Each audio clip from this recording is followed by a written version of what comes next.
शङ्करांश भूम शङ्करार्यपीठसद्गुरून् शुद्धसत्त्वभासुरान् सुवर्त्मनीतभूसुरान् सर्वभूतसौख्यदान् क्षमाकरान् यतीश्वरान्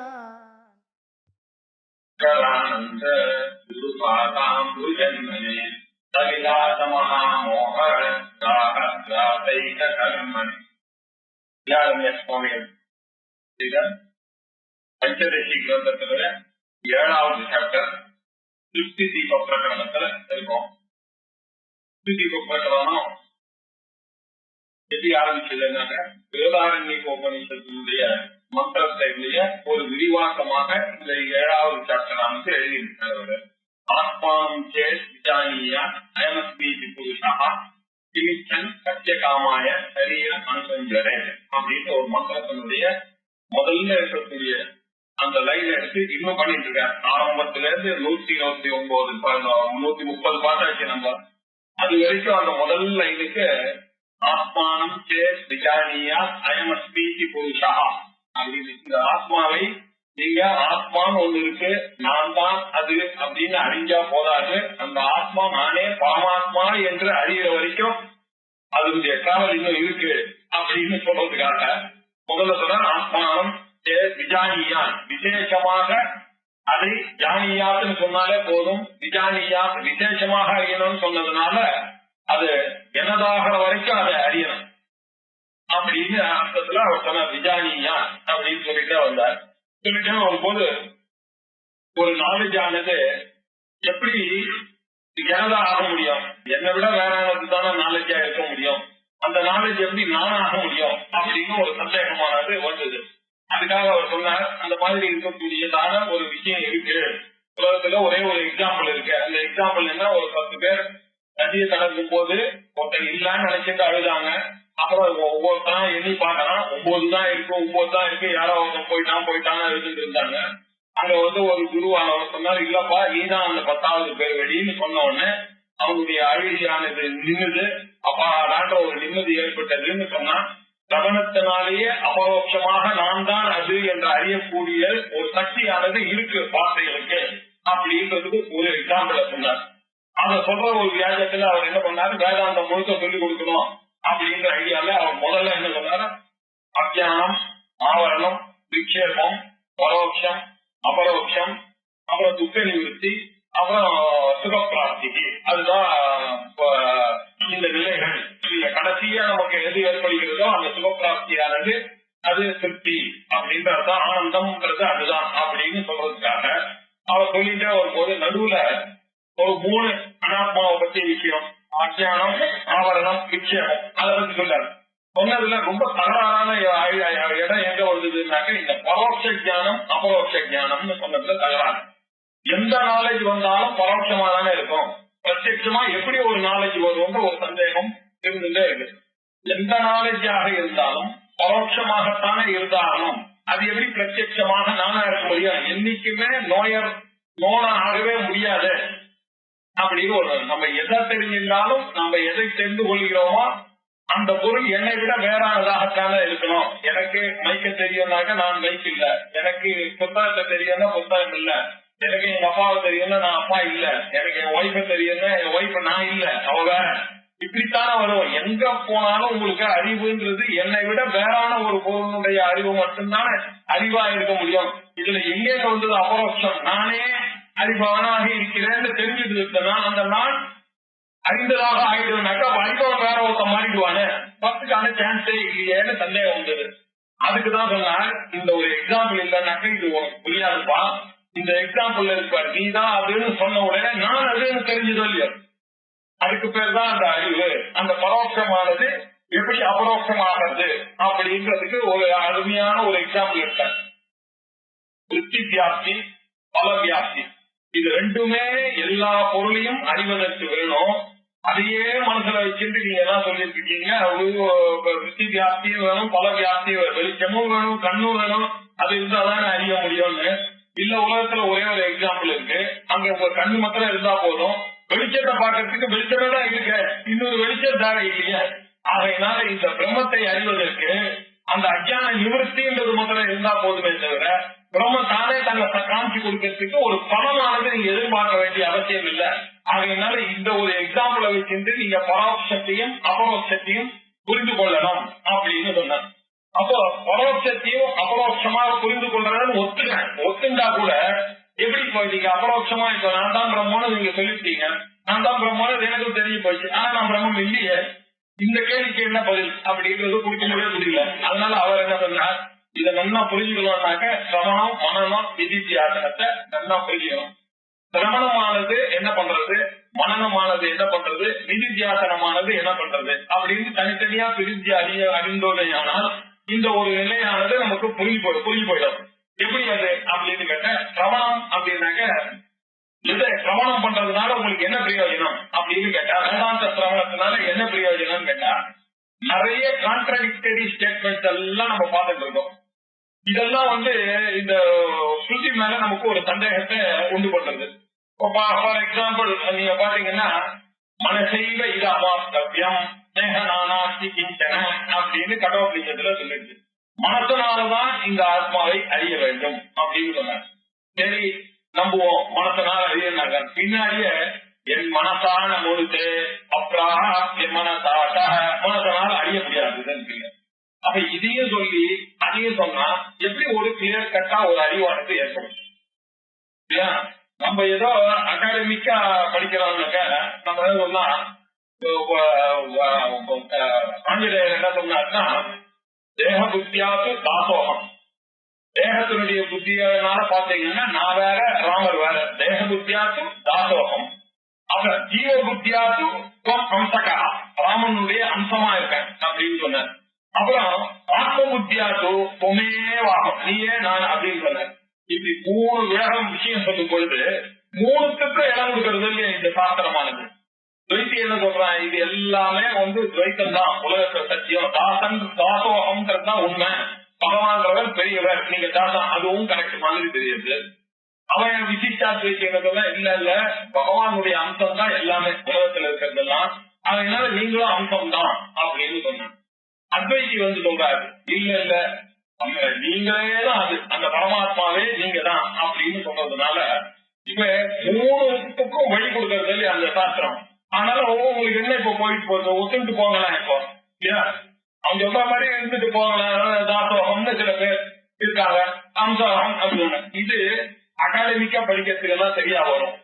இன்னொருத்தரை பத்தி விஷயம், உங்களை பத்தி பேசும்போது எதை வேணாலும் அதுவும் ஒத்துக்கிறேன் இதுவும் ஒத்துக்கிறேன், நீங்க ஆம்பளையா இருந்தாலும் ஆம்பளையா ஒத்துக்கிறேன், நீங்க பொம்பளைனா அதுவும் ஒத்துக்கிறேன், நீங்க ஆம்பளையும் இல்ல பொம்பளைனா அதுவும் ஒத்துக்கிறேன்னு சொல்ல முடியுமா? இந்த கேள்விக்கு நீங்க பாக்கிக்கெல்லாம் இந்த நாலேஜுக்கெல்லாம் இந்த ஆர்குமெண்ட் எல்லாம் போட்டுக்கலாம். நீங்க இருந்துட்டு போட்டோமே ஒரு சின்சியரான சீக்கர் வேதாந்தத்தை அறியணும்னு ஆசைப்படுறவங்க போய் அப்படியும் இருக்கலாம் இப்படியும் இருக்கலாம் இப்படியும் இருக்கலாம் அப்படின்னு சொன்னாக்க அது சீக்கருக்கு அழகு இல்லை இல்லையா? அது ஏதோ சும்மா புத்தகம் எழுதுறவனுக்கு துட்டு சம்பாதிக்கிறதுக்கு இந்த மாதிரி சொல்லிட்டு போறான். என்னை பத்தி நான் தெரிஞ்சுக்கலாம், இப்படி தோராயமா தெரிஞ்சுக்கிட்டா போதும்னு சொன்னா எப்படி ஒரு திருப்தியானது ஏற்படும்? திருப்தின்றதே வரவே வராது. திருப்தி வரணும்னா நான் முழுமையாக என்னை அறிந்துதான் ஆக வேண்டும். எந்த ஒரு காரியத்தமா இருந்தாலும் அந்த காரியத்தை அறிஞ்சுதான் ஆகணும். அப்படின்றதுனால இப்ப என்ன பண்றது, நிறைய பண்ண வேண்டியிருக்கு. சிரவணத்தை பண்ணாதான் ஓஹோ நீங்க கேட்ட கேள்விக்கு பதில் சொல்றேன். மனசை வைத்த வார்த்தைன்னு சொன்னீங்களா, அதுல திருப்தி வியாப்தி பல வியாப்தி 2 இருக்கு. அதனால அவர் சொன்னார், இங்க என் மனசான முழுத்தேன்னு சொல்லும் பொழுது அப்பிராப்பிய மனசாசான்னு சொல்லும் பொழுது திருப்தி பல வியாப்திக்கு இங்க வேலை இல்ல, நீங்க இதை அறிஞ்சாலே நீங்களும் ஆயிடுவீங்க அப்படின்னு எக்ஸ்பிளைன் பண்ணாரு. இந்த சிரவணத்தினாலதான் ஏற்படும். இந்த மாதிரி கேட்டு கேட்டுதான் நமக்கு இருக்கக்கூடிய இந்த ஸ்ருதியில இருக்கக்கூடிய டிஸ்கிரிபன்சிஸ் எல்லாம் இல்ல அப்படின்னு இந்த பிரமாணத்துல இருக்கக்கூடிய அசம்பாவனைகள் 3 தடங்கள் நமக்கு இந்த பரோட்சத்திலிருந்து அபரோட்சத்துக்கு நான் வர முடியாம தடுக்கக்கூடிய விஷயங்கள் 3 பிளாக் எனக்கு. அதுல முதல் பிளாக் என்ன பண்ண, இது இப்படியும் சொல்றது அப்படியும் சொல்றது அந்த ஸ்ருதியை நம்பலாமா அப்படின்னு ஒரு பிளாக் வந்தது. அதை நீங்க சிரவணம் பண்ண இந்த மாதிரி எல்லாம் பண்ணீங்கன்னா அந்த பிளாக் ரிமூவ் ஆயிடும். அப்படின்றதுக்கான சிரவணத்துக்கு பிரமாண அசம்பாவனை போகணுமே. ஆனால் வேதாந்த சிரவணத்தை கன்சிஸ்டன்டா ஒரு பீரியட் ஆஃப் டைம் ஒருத்தர் பண்ணித்தான் ஆகும். அது ஏதோ ஒரு நாள்ல வரக்கூடிய விஷயங்கள் எல்லாம் கிடையாது. கன்சிஸ்டன்டா உங்களுடைய சின்சியரிட்டி எவ்வளவு இருக்கோ அவ்வளவுக்கு அவ்வளோ அந்த நாலேஜ் இருக்கு. அந்த சின்சியரிட்டி குறைய அந்த நாலேஜினுடைய வேலிடிட்டி குறைஞ்சிட்டே இருக்கு. அதனால சிரவணம் பண்ணிதான் ஆகணும். இது ஒண்ணாச்சு. சரி, இவ்வளவு தூரத்துக்கு நீங்க சொன்ன சிரவணம் பண்ணி நீங்க என்ன பண்ணீங்க, தாசோகம்னு சொன்னா அது எப்படி நீங்க அதுவும் ரைட்டு இதுவும் ரைட்டுன்னு சொல்லுவீங்க, அம்சோகம்னு அதுவும் சோகம்னு இருக்க அதான் நீங்க ஃபாலோ பண்ணணும்னு சொல்றீங்களா? அது எப்படி சார் பண்ண முடியும்? பரமாத்மா ஜெகத்கர்த்தா, நான் ஜெகத்கர்த்தாவா? இந்த பிரமேயத்துல ஒரு சந்தேகம் வருது எனக்கு. பிரமாணத்துல ஸ்ருதியை நான் ஒத்துக்கிறேன், ஸ்ருதி எல்லாத்தையும் கரெக்டா தான் சொல்லும், நம்ம புரிஞ்சுக்கிற விதத்துல புரிஞ்சுட்டோம்னா ஸ்ருதி எனக்கு நாளை அறிவை கொடுக்கும். ஆனால் பிரமாண அசம்பாவனை போறது. ஆனா இந்த டவுட் இருக்க, இது எப்படி ஸ்ருதியில சொல்றது, ஆனா அது எனது ஆக முடியல. என்ன பார்த்து நீ பரமாத்மான்னு சொன்னாக்க நான் எப்படி ஒத்துக்க முடியும்? ஜெகத்கர்த்தாவாக நான் எப்படி இருக்க முடியும்? இப்படிங்கிற கேள்வி எல்லாம் இருக்கா? இதுக்கு என்ன சிரவணத்துல சொல்லணும்னா அதை முன்ன பின்ன யோசிச்சு பார்த்து அனலைஸ் பண்ணிட்டே இருந்தோம். நீங்க நல்லா அனலைஸ் பண்ணிட்டே இருந்தீங்கன்னாக்க இந்த ஜெகத் சிருஷ்டியானது எப்படி ஏற்பட்டது, இந்த ஜெகத்துக்கு வேலிடிட்டி இருக்கா, இந்த ஜெகத்தானது உண்மையா இருக்குமா, உண்மையாக இருக்குமேயான் இந்த கேள்விக்கெல்லாம் பதில். உண்மையா இல்லைன்னாக்க என்ன பதில் இருக்கு? உங்க கையிலேயே இருக்கக்கூடிய சொப்னம்னு ஒண்ணு இருக்கு. அந்த சொப்னத்துல நீங்களே தானே ஜெகத் கர்த்தாவா இருந்தீங்க, நீங்களே தானே ஒரு லைட்டையும் படைச்சீங்க, நீங்களே தானே எல்லாவற்றையும் பார்த்தீங்க. அந்த மாதிரி உங்களால பண்ண முடியும்னாக்க அந்த பரமாத்மாவால ஏன் பண்ண முடியாது? அந்த பரமாத்மாவை நீங்க ஏன் இருக்க முடியாது? இப்படின்னு ஒரு கேள்வி எல்லாம் கேட்க ஆரம்பிச்சோம்னா கொஞ்சம் கொஞ்சமா இந்த மன்னனத்தினால ஒரு பிடிப்பு அத்வைத்தத்துல ஏற்படுது. கவனத்தினால பிரமாண அசம்பாவனை போகுது, இது மனநத்தினால பிரமேய அசம்பாவனை போச்சு.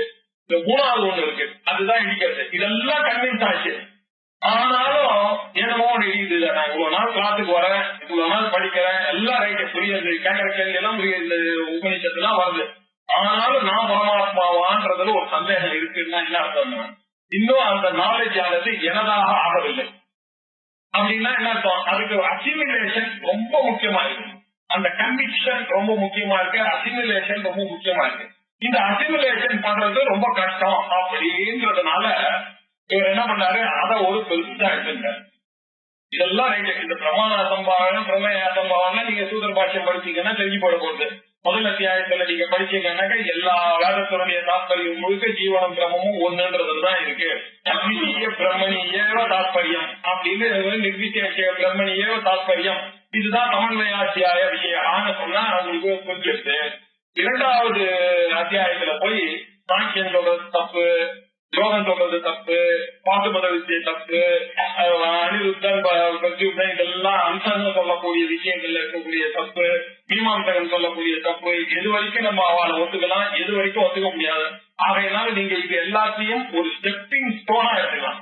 முதல்ல எல்லாரும் ஃபாலோ பண்ண வேண்டியது தாசோகம், அதுக்கு அடுத்த ஸ்டேஜ் அம்சோகம், அதுக்கு மேல நீங்க முன்னுக்கு போய் தான் ஆகணும், அதோட நிறுத்தக்கூடாது. ஆகையினால அப்படின்னு சொல்லி அதை மனநத்துல உங்களுக்கு சரிப்படுத்தி சொல்லிட்டாரு. இந்த நிதித்தியாசனம் வரும்போது நிறைய கேள்விகள்லாம் வந்தது. நிதித்தியாசனம்னா என்ன? சில பேர் என்ன சொல்றாங்க, தியானம்னு சொல்றாங்க.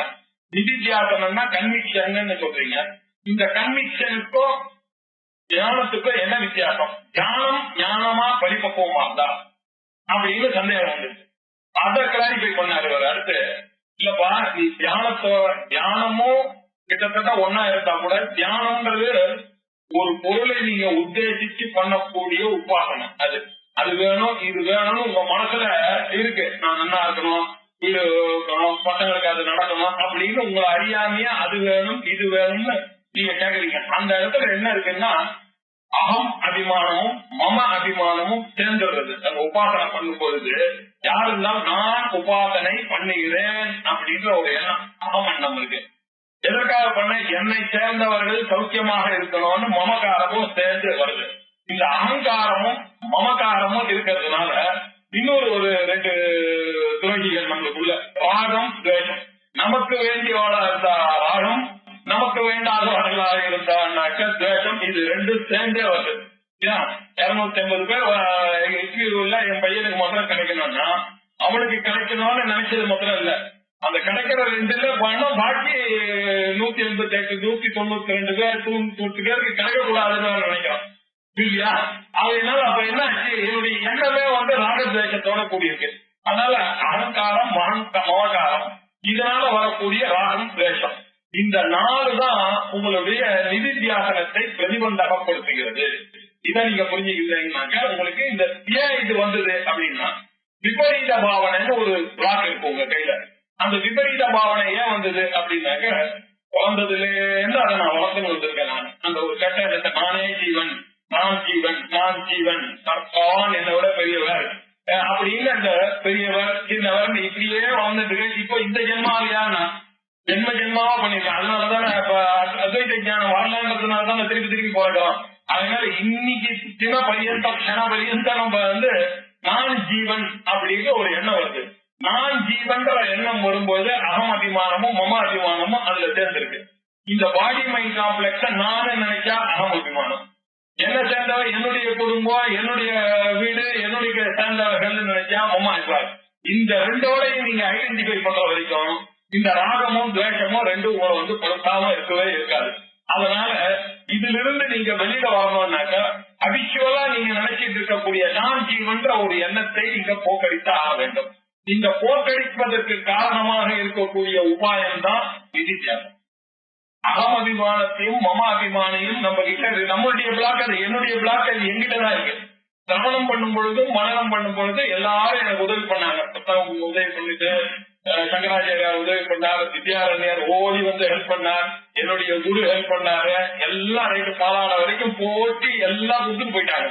ஆனா இந்த நிதித்தியாசனம் அகம் அபிமானத்தையும் மம அபிமானத்தையும் உடுறதுன்றது அவளால என்ன பண்ண முடியும்?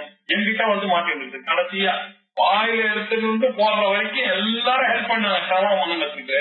நிதித்தியாசனம் ஒரு பொழுது நான் மாட்டிட்டேன். அதனால எனக்கு இந்த ப்ராப்ளம் வந்தது. அப்போ தியானம் பண்ணிட்டே இருந்தா அது போகும்னு சொல்றது, அது எப்படி தியானம் பண்ண? தியானத்துக்கும் ஞானத்துக்கும் வித்தியாசம் இருக்கு. தியானமானது நீங்க எப்ப பண்ணுவீங்க அப்படின்னாக்க ஒரு பொருளை அதையே நினைச்சுட்டே பண்ணிட்டு இருக்கிறது. அதனுடைய காரணம் என்ன? காயத்ரி ஜபம் பண்றோம்னாக்க அந்த ஜபத்தை நினைச்சுட்டே பண்ணிட்டே இருக்க வேண்டியிருக்கு. இல்லையா 108 காயத்ரி பண்ணணும்னாக்க அதை பண்ணும் பொழுது என்ன உங்களுக்கு பண்ணா, நீங்க ஏதோ ஒண்ணு எதிர்பார்த்து உங்களுடைய புத்தியானது தீட்சண்யமாக ஆகணும்னு நினைச்சிட்டு நீங்க பண்றீங்க. ஒரு பலத்தை உத்தேசப்படுத்தி ஒரு காரியத்தை செய்யும் பொழுது அந்த காரியத்துக்கு என்னெல்லாம் சொல்லியிருக்கோ அதெல்லாமும் நீங்க செய்ய வேண்டிய தலையெழுத்து உங்களுக்கு வந்துருது. அப்படி பண்ணாதான் அது ஒழுங்கா பலனை கொடுக்கும், இல்லைன்னா பலனை கொடுக்காது. நான் கேசவான்னாக்க இப்படி கேசவா நாராயணம் மாதவ கோவிந்தன்னு கேள்வி கேட்காதீங்க. அது என்ன இந்த விரல இங்க வைக்கிறது, இந்த விரல தான் இந்த விரல வச்சாதான் என்ன உங்களுக்கு வராதா இப்படியெல்லாம் கேட்காது. இப்ப உங்களுக்கு பலன் கிடைக்காது. இப்படி பண்ணாதான் நீங்க காரியத்தை இஷ்டி பண்ணணும்னாக்க கருத்து வச்சு கட்டிட்டு தண்ணியில நின்றுட்டு அந்த ஜபத்தை பண்ணாதான் மழை வரும். அப்ப மழை வரலன்னா என்ன அர்த்தம்?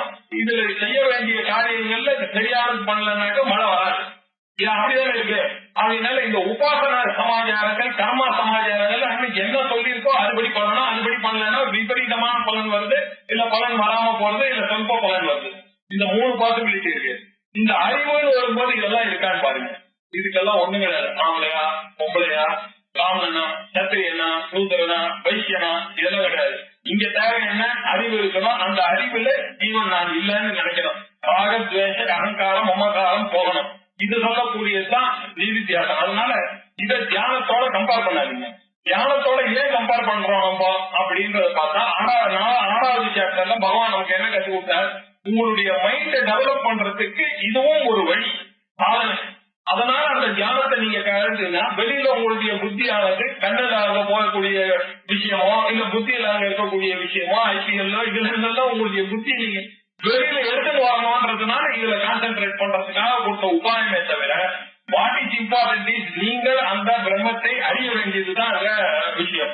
அந்த விஷயத்தை அறியணும்னாக்க அதுக்கு பேர் தான் நிதித்தியாசனம்னு பேரு. அது தியானத்தோட நீங்க மிஸ்டேக் பண்ணிக்காதீங்க அப்படின்னு சொன்னாரு. அதுக்கப்புறம் நமக்கு சந்தேகம் அவரே கலந்து விட்டாரு. எந்த காரியம் பண்ணா என்ன சார் அதுக்கு உரிய பண்ணாதானே அது சமையல் வரும் அப்படின்னு கேட்கும்போது சொன்னேன், இல்ல நீங்க இந்த கிருஷி பண்றது வாணிஜ்யம் பண்றது இதுல நீங்க உங்களுடைய மனசை ரொம்ப ஈடுபட்டீங்கன்னா உங்களுடைய புத்தியானது வெளியிலேயே போயிட்டே இருக்கு. அதனால உள்ள வராம அது என்ன பண்றது, உங்க மைண்ட வந்து கெடுத்துறது. நீங்க ஜபத்துல விடும்போது ஏதோ ஒரு தாக்கு வரப்போக நீங்க என்ன ஆச்சு அதுலயே போய் உடனே அதுல பயம் வந்து ஐயோ வந்து இத்தனத்துக்கு வந்து பண்ணிட்டாங்கன்னா இப்ப ஜபம் போச்சு பணம் ஆயிடும். இல்லையா வெளியில அந்நிய விருத்திகள்லாம் உங்களை வந்து ரொம்ப ஆட்கொள்ள ஆரம்பிச்சதுன்னா நீங்க எடுத்த காரியம் பண்ணும் இல்லையா. அதனால ரொம்ப ஜாகிரதையா இருக்கணும். அதுக்காகதான் இந்த தியானத்தை நீங்க பிராக்டிஸ் பண்ணணும் அப்படின்னு சொன்னேன். ஆனா இந்த ப்ராப்ளம் இருக்குதான் இருக்கு உங்களுடைய உள்ள. ஆனா இந்த எக்ஸாம்பிள் நீங்க எடுத்துக்காதீங்க. இந்த எக்ஸாம்பிள் சரியான எக்ஸாம்பிள் இல்ல. ஆகாரம் பண்றீங்க, அந்த எக்ஸாம்பிள் எடுத்துங்க. ஆகாரம் பண்ணும் பொழுது நீங்க அந்த ஆகாரத்தையும் கவனிக்கலாம், உங்களுடைய காரியத்தையும் கவனிக்கலாம் இல்லையா? ஆனா வேணும்னா அதுல பேரனை பார்த்தாண்டாங்க, பசங்களை பார்த்தாலே தெரியும். சாப்பிட்டு பசங்களை எல்லா காரியத்தையும் பண்ணலாம். சில விஷயங்கள்ல நீங்க என்ன பண்ண வேற வழி இல்ல, ஆகாரம் சாப்பிட்டுதான் ஞானியா இருக்கணும். பாக்கி நேரத்துல தான் அவன் பிரம்மத்தை நினைக்கலாம இந்த பாசிபிலிட்டி இருக்கு அப்படின்னு. அப்ப இந்த எக்ஸாம்பிள் சொல்லி அந்த எக்ஸாம்பிள் தப்புன்னா அவனுக்கு திருப்பி ஒரு சந்தேகம் வந்துட்டு, இப்போ எனக்கர் முதலிய பெரியாளர்கள்லாம் இருந்தாங்க, அவங்க எல்லாம் ராஜ்ய பரிபாலனம் பண்ணாங்கன்னா 24 வருஷமா அவங்க பிரம்மத்தை நினைச்சுட்டு இருக்க முடியும். ஏன் அவ்வளவு ஒரு மீட்டிங் என்னக்கா எவ்வளவு பெரிய மீட்டிங், 4 வாரம் 5 வாரம் மீட்டிங் எல்லாம் வருமே இல்லையா? அப்படி எல்லாம் பண்ணும் பொழுது அப்போ அவர் நிதித்தியாசனம் பண்ணான்ற கணக்குல எடுப்பீங்களா, தியானம்ன்ற கணக்குல எடுப்பீங்களா அப்படின்னு கேட்டா, இல்லப்பா இந்த கன்விக்ஷன்ற ஒரு ஞானம் உனக்கு வந்துருச்சே ஆனால் அதுக்கப்புறம் நீ எந்த காரியத்தை பண்ணாலும் உன்னுடைய புத்தியானது அதுல இருந்து போகாது. ஒரு எக்ஸாம்பிள் பாருங்க, நேரம் ஒரு லெக்சருக்கு போறோம் எல்லாருமா சேர்ந்து போகும்போது அங்க ladies this side gents this சைடுன்னு போட்டா நமக்கு எவ்வளவு கிளீனா ஆம்பளை எல்லாம் இந்த பக்கம் போனோம், லேடிஸ் எல்லாம் எப்படி தெரியும்? அவ்வளவு கான்பிடென்டா தானே போறோம், எவ்வளவு கான்பிடென்டா போறோம் இல்லையா? அந்த மாதிரி அவருக்கு பிரம்மமானது தான் பிரம்மன்றது இருக்கு. நீங்க இதே மாதிரியே ஒரு இங்க இந்த பக்கம் எல்லா ஞானிகள்லாம் ஒன்னா உட்காருங்க, அந்த பக்கம் பத்தாலாம் ஒன்னா உட்காருங்க, போவோமா? போகக்கூடிய தைரியம் என்னைக்கு வருதோ அன்னைக்கு விதித்தியாசனம்ன்றாங்க இல்லையா? அதனாலதான் அவர் சொன்னாரு, சொல்லும் போது வித்யா வினய சம்பன்னே பிராமணே கிடையாது. என்னைக்கு உங்க ஆட்டுக்கு உங்களுடைய குருவும் ஒரு சண்டாளனும் வரும்போது, 2 பேரையும் ஒரு தொழுநோயாலும் வரும்பொழுது 3 பேருக்கும் ஒன்னா காலம்பி சாப்பாடு போடக்கூடிய அளவுக்கு உங்களுக்கு என்னைக்கு மெச்சூரிட்டி வருதோ அன்னைக்குதான் உங்களுக்கு வேளாண்மைக்கு வந்ததுக்கு அடையாளம். அந்த வேலை இருக்கிற வரைக்கும் நீங்க சும்மா வேளாண்மைக்கு வந்துட்டு இருக்கோம், அவ்வளவுதான். அதனால நமக்கு மெஷரிங் ராடுன்றது எங்க வருது, அங்க இருக்கு. அந்த ஒரு நிலை வந்துருச்சு, அந்த நிலை வந்துருச்சு ஜனகருக்கு. அதனாலதான் அவர் என்ன பண்றாரு, ராஜ்ய பரிபாலனம் பண்ணா கூட அவருக்கு உள்ளுக்குள்ள நானே பிரம்மன்ற ஒரு நிச்சயம் ஒண்ணு இருக்கு. அதனாலதான் அவர்கள் எல்லாம் ஞானிகள் அப்படின்னு பேரு அப்படின்னு சொல்லி ரொம்ப அழகாக ஜனகாதே கதம் ராஜ்யம் இது கேட்டு திருடபோதா அவருடைய போதமானது அவ்வளவு திருடமாக இருந்தது. அதே மாதிரி கதா தவாதிஷ உங்களுக்கும் அந்த மாதிரி இருக்கக்கூடிய ஒரு நிலைமை இருக்குமே. ஆனால் நீங்களும் கிருஷி பாருங்க, நீங்களும் ஐபிஎல் பாருங்க, கிருஷி பண்ணுங்க, எது வேணாலும் பண்ணீங்க, அந்த ஒரு கான்பிடன்ஸ் வந்துருச்சு அவளுக்கு. அவளுக்கு நமக்கு இருந்து காமிச்சிருக்காரு. ஆகையினால நம்மளுடைய முன்னோர்கள் இப்படிதான் காரியங்கள். அதுக்கப்புறம் நீங்க பண்றதெல்லாம் லோக சங்கர ஆட்டம் அவ இருந்துட்டு இருப்பான். ஞானிகள் இதனால ஞானம் வந்த பிறகு கூட நம்ம எல்லார மாதிரியும் தான் அவ இருந்துருப்பார்.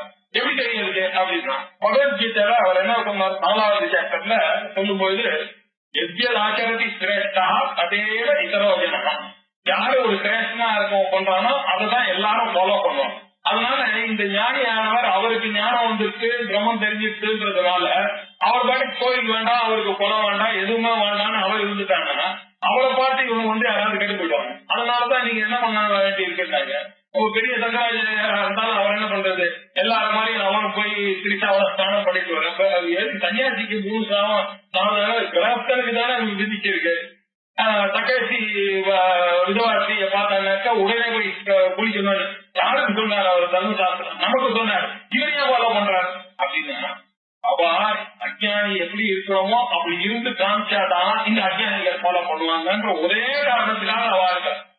அவருடைய ஐடியா என்னன்னா, நம்ம இருந்துக்காதிய கீதால சொல்லி பிடிக்காது அவரு, நம்ம முடியாது. எஜ்ஜதாச்சரதி சிரேஷ்டா, நீங்க என்ன பண்றீங்களோ அதுதான் இவன் பண்ணுவான். அதை சொல்லிட்டு கெட்ட பரமாத்மா என்ன சொல்ற, நீ என்னையே எடுத்துக்கோ, எனக்கு திரிஷு லோகேஷ அவாப்தவியம் அவாப்தவியம் ஏதாவது இருக்கா? நான் என்னதுக்கு உங்களுக்கு பஞ்சகட்சம் கட்டிட்டு உன் கூட உட்கார்ந்து தேர் ஓட்டிட்டு இருக்கேன், கொஞ்சம் யோசிச்சு பார்க்க மாட்டியா நீ அப்படின்னு கேட்கிறார் இல்லையா? அப்படின்னா என்ன இருக்கும், எவ்வளவு பெரிய பகவானா இருக்கட்டும் ஞானியா இருக்கட்டும் அவன் இருந்துதானே ஆகணும் அப்படிங்கிற ஒரு மனசுல வச்சுட்டு சொன்னாரு. அப்ப இவனுக்கு ஒரு சந்தேகம் வந்துட்டு, நித்யாத்வ வாசனாபாத்திய பிராரப்த ஆகாங்கையா அவர் என்ன பண்ணாரு, அவருக்கு நிச்சயமாக நித்யாத்வ வாசனையானது நல்லா புரிஞ்சிருச்சு. ஜெகத்துங்கிறது நித்திய, பிரம்மன் தான் சத்தியம் அப்படின்றது இந்த ஞானம் கேட்டு கேட்டு அவருக்கு வேதாந்தம் நல்லா திருடமான ஒரு அறிவு வந்துட்டு. ஆனாலும் அவர் என்னதுக்காக இந்த பாடியோட ஐடென்டிஃபை பண்ணி உட்கார்ந்து இருக்காரு அப்படின்னா, பிராரப்தமானது ஆரம்பிச்சிருக்கு. அதை பிறக்கும் போதே பிரம்மாவானவர் என்ன பண்ணிருக்காரு, இவனுக்கு 21,600 மூச்சு காத்து 87 வயசுன்னு போட்டாச்சுன்னா அது 87 வயசு 21 அதாவது கணக்கு கரெக்டா தான் வந்துதான் ஆகணும். இதுக்கு நடுவுல ஞானம் நம்ம பிரம்மா கணக்கு கம்ப்ளீட் பண்ணிட்டான்றதுனால இந்த பிராரப்தமானது போகாது. என்ன ஒண்ணு ஞானிக்கே அதுல ஐடென்டிஃபை பண்ணிக்க மாட்டான். இந்த அவனுக்கு ஒரு சிரமமே தெரியல. அவனுக்கு நம்ம எக்ஸாம்பிள் என்ன, கையில புண்ணு இருக்குன்னு வச்சுக்க, டாக்டர் அதை கத்தி எடுத்து கீறாரு, நம்ம உடனே சடையா போனோம் டாக்டர் கிட்ட. என்னதுக்காக, இந்த கீரையில எடுத்துட்டா அப்புறம் திருப்பி உங்களுக்கு அந்த புண்ணு வராதுன்ற ஒரு நாலேஜ் வந்ததுனால தானே கை காமிக்கிறோம். அதே மாதிரிதான் அவர் இந்த உடம்ப எப்படி அவர் இது அனுபவிச்சுதான் தெரியுது, அனுபவிச்சுட்டுதான் இது தனியா இதை விட்டு போயிடும் அப்படின்னு நினைக்கிறார் அவரு. அதனால பிராரப்த ஆகாங்கையிலதான் அவர் லோக சங்கரமா சுத்திட்டு இருக்காரு அப்படின்னு சொன்னாரு. அத்திஷந்தா பிரவர்த்தத்தை, இதனால ஒரு கிளேசமும் அவருக்கு கிடையாது. ஞானியினுடைய ஸ்டாண்ட் பாயிண்ட நீங்க புரிஞ்சுட்டீங்கன்னா, சஞ்சித கர்மாவானது ரொம்ப நாள அவர் சேர்த்து வச்ச சஞ்சித கர்மா, பின்னாடி இருக்கக்கூடிய மூட்டை மூட்டையா கோழி மூட்டையில காத்துட்டு இருக்கு நான் பண்ணதெல்லாம். அதுல ஒரு போர்ஷன் தான் இப்போ எனக்கு 35 ஆயிருக்கு. இன்னும் இருக்கு 999 பின்னாடி இருக்கு. இப்போ ஞானம் வரலன்னா திருப்பி நான் பண்ணக்கூடிய சேர்ந்து அது 999, 1000, 1100, 1300 போயிருக்கோம். ஆனா இது எப்படியோ பூர்வ புண்ணிய புஞ்ச வகையால் வேதாந்தத்துக்கு வந்துட்டாங்க. வேதாந்தத்துக்கு நானே பிரம்மன்னு தெரிஞ்சு பிரம்ம சத்தியம் ஜெகன் நித்தியான்னு தெரிஞ்சதுன்னா, அது தெரிஞ்சதுன்னா என்ன பலன்னு கேட்கக்கூடாது. ஏன்னா அங்கங்க பகவத்கீதையில சொல்லி இதை தெரிஞ்சதுனாலேயே உன்னுடைய கர்மாவானது உன்னை பந்திக்காது. கர்மன பத்தியத்தை உங்களுக்கு கர்மாவானது பத்தத்தை ஏற்படுத்தாது. உங்களுக்கு அகமாபிமானம் மமாபிமானம் இல்லாம நீங்க பரமேஸ்வர பிரீத்தியத்தான எல்லா காரியத்தையும் பண்றீங்க. பண்ணிட்டு காயின வாச்சாவை சொல்லிட்டு ஜலத்தை விட்டுட்டீங்கன்னாங்க உங்களுக்கு எதுவுமே ஒட்ட போகாது அப்படின்றதுனால நீங்க பண்ணிட்டு இருந்தாலும் உங்களுக்கு இந்த கர்மாவானது ஒட்ட போறது இல்ல. அந்த அறிவானது நிதித்தியாசனமானது நானே பிரம்மன் எனக்கு தெரிஞ்சுட்டே, ஆனால் இனிமேல் பற்றி எந்த பாவமும் ஒட்ட போதில்லை. ஆகாமி கர்மா எனக்கு கிடையாது. சஞ்சித கர்மாவானது பத்மசாத் பூர்த்தே அர்ஜுனான் அவரு ஞானத்தினால எல்லா கர்மாவும் பத்மம் ஆயிடுச்சுன்னு சொன்னதுனால சஞ்சித கர்மாவானது எனக்கு பத்மமா ஆயிடுச்சு. சஞ்சித கர்மா பத்மா ஆயிடுச்சு. விஜயதே ஹிருதய கிரந்தி சித்தியந்தே சர்வசஞ்சயா கீயந்தே அஸ்ய கர்மாணி தஸ்மின் திருஷ்டே பராவரை. அப்படிப்பட்ட அந்த பிரம்மத்தை நீங்க பராவரமான பிரம்மத்தை நீங்க நிதித்தியாசனத்தின் மூலமாக உங்களுக்கு தான்றதை அறிந்துட்டீங்களேயானால் கீயந்தே அஸ்ய கர்மாணி அப்படின்னு தான் வேணும் சொல்றது. அஸ்ய கர்மாணி கீயந்தேன்னு சொன்னதுனால எல்லா கர்மாவும் தானே போயிருக்கணும். ஆனா பிராரப்த மாத்திரம் ஏன் தனியா நீங்க காமிக்கிறீங்க அப்படின்னு ஒரு கேள்வி வருது.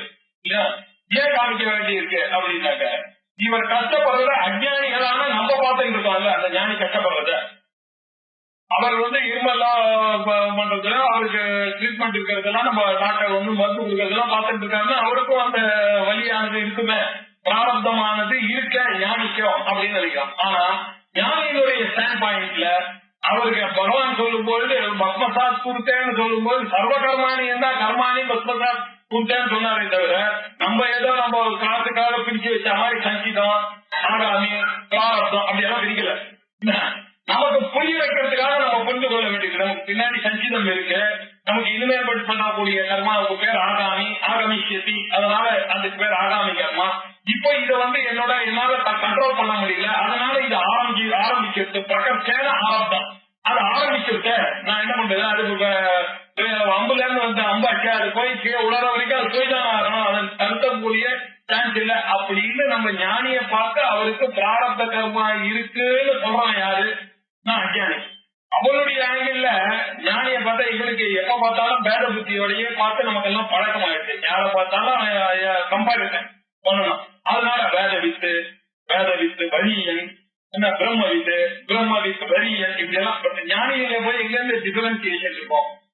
ஆனா ஒண்ணுதான் ஒண்ணு இருக்குல்ல, இந்த இங்கிலீஷ் சொல்லவா சேஷ்டினா ஒண்ணுதான். அதுல ரெண்டாவது ஒண்ணு கிடையாது. நான் கேட்டுதான் இருக்கேன்னு ஞானம் ஒண்ணுத்தானே ஞானி தான் அவரு. ஆனா நம்மளுடைய ஆங்கிள் என்ன பார்க்கலாம், நம்ம கம்பேர் பண்ணலாம். இந்த ஞானி இன்னும் பேசவே மாட்டேன்றாரு, ரொம்ப சக்தியான ஞானி போல இருக்கு. இந்த ஞானி இல்ல நம்மளோட எல்லாம் வந்துட்டு இருக்காரு, இவர் என்ன நம்ம கூட பேசுறாரு, புத்தகம் எழுதிட்டு இருக்காரு அப்படின்னு நம்ம நினைக்கிறோம்.